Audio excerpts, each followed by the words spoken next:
Hi guys, welcome to episode number 4 of sales and marketing. So आज मैं आपको बताता हूँ perception of a man and a women while purchasing in India.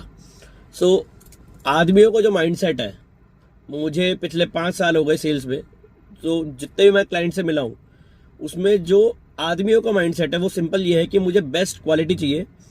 पैसों में या बजट को लेकर थोड़ा बहुत ऊपर नीचे काम चल जाएगा, ज़्यादा नेगोशिएशंस नहीं होती है आदमियों के साथ। वहीं पर अगर मैं विमेंस की बात करूं तो विमेंस का सिंपल रहता है, उनके पास 2 पॉइंट्स हैं। फर्स्ट पॉइंट, वाइल परचेजिंग मुझे नेगोशिएशंस तो करना ही है, प्लस नेगोशिएशंस के बाद मुझे क्वालिटी भी बेस्ट चाहिए कि जो मेरे पास हो वो किसी और के पास ना हो। अगर आपको इसका बेस्ट एग्जांपल देखना है तो आप किसी लेडी को कभी कपड़े खरीदते हुए देखिएगा। वो बड़े से बड़े शोरूम में भी अगर जाएंगे जहाँ पर फिक्स्ड प्राइस होते हैं, वहाँ पर भी वो नेगोशिएशंस तो करेंगे, चाहे उनको पता है कि डिफरेंस नहीं आएगा, बट नेगोशिएशंस तो है ही, लेकिन हमें क्वालिटी भी बेस्ट चाहिए। तो इसका सिंपल सा एक तरीका ये है, जब भी आप विमेंस के साथ डील कर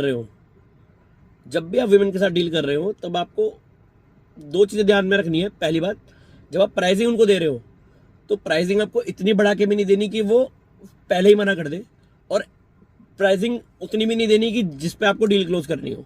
सो ये आपके ऊपर डिपेंड करता है कि फॉर एग्जांपल आपका प्रोडक्ट 10 रुपये का है, आप 10 रुपये 11 रुपये तक उसको बेच सकते हैं। आप उनको बताएंगे 12 रुपये, वो कम करवा के 11 पे आएंगी।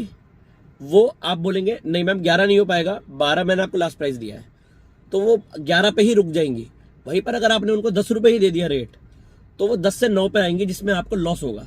तो इसलिए जब भी आप नेगोशिएट करें किसी लेडी के साथ या कभी भी किसी क्लाइंट के साथ, तो ये ध्यान में रखें कि रेट आपको अपने हिसाब से थोड़ा सा बढ़ा के देना है, ताकि जब वो कम करवाएं तब वो आपके अकॉर्डिंगली फिट बैठे।